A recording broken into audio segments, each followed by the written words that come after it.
When the patient arrives in the operating room, they have a blood pressure cuff placed on them, cardiograms placed, pulse oximetry and end-tidal carbon dioxide level are always done. And in the United States, it's a required monitor to put a temperature probe on the patient or in the patient's mouth or nose. Make sure an intravenous is in place.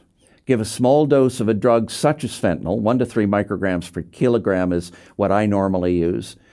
The induction drug in a healthy individual who's hemodynamically stable, my preferred drug is propofol. I use 2 to 2.5 milligrams per kilo, and I follow this immediately with rocuronium, 0.6 milligrams per kilo, which is a moderate but not large dose of rocuronium.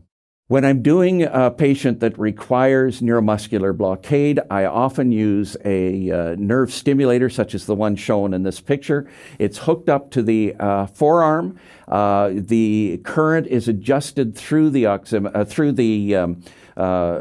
stimulator, and you examine the thumb for twitches as stimulations occur. And the usual rate of stimulation is 4 twitches over 2 seconds. This is called the train of 4. And the assessment of the train of 4 can give us some indication of how deeply paralyzed the patient is, whether it's safe to proceed with intubation, whether it's safe to proceed with surgery, or at the end of the case, whether it's safe to attempt to reverse the patient.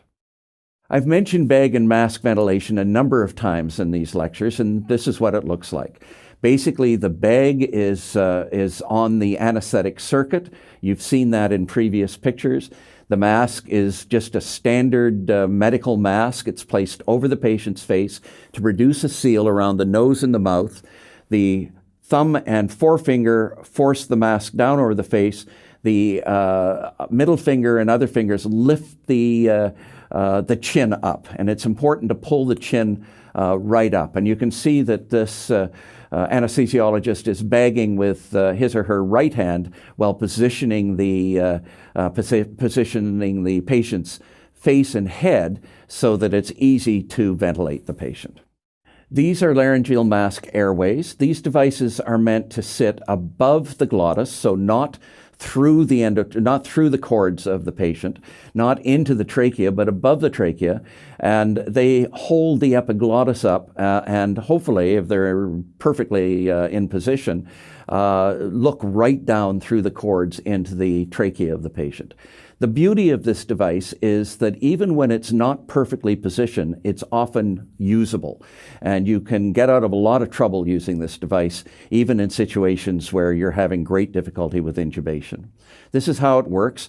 The Dr. Brain, who invented this device, recommends the following technique, and I know because he was in my hospital for a number of weeks and taught myself and my colleagues how to use this.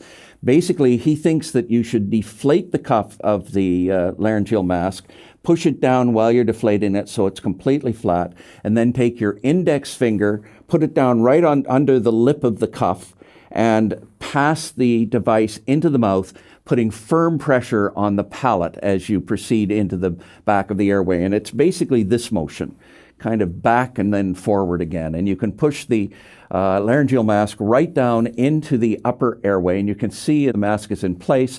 It's not occluding the airway, it's above the airway, and it's holding the epiglottis out of place.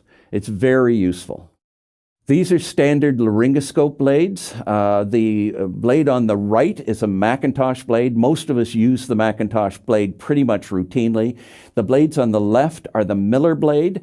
I can tell you I haven't used a Miller blade in probably 30 years, but there are some anesthesiologists who swear by it and use it in preference to the Macintosh blade. And you can see the various sizes. They go all the way down to very small for children. And in small children, the Miller blade, the straight blade, is often the preferred blade to use. These are endotracheal tubes. These come in various internal diameters. You can see that there's a cuff at the end of the tube. This is inflated with air once the tube is in place, and this acts as a seal to prevent material passing down through the trachea into the lungs or coming the other way up around the endotracheal tube, and it basically seals the airway and allows ventilation to occur. You just completed your first video of the world's best medical exam preparation. Lecturio brings the knowledge of worldwide leading medical experts and teaching award winners to your PC, tablet, or smartphone. Prepare yourself and check your progress with thousands of quiz questions, customized to US MLE standards. And the very best, you can get in touch with our medical experts personally. Visit lecturio.com now and continue with the most inspiring medical education around the globe, anytime, anywhere.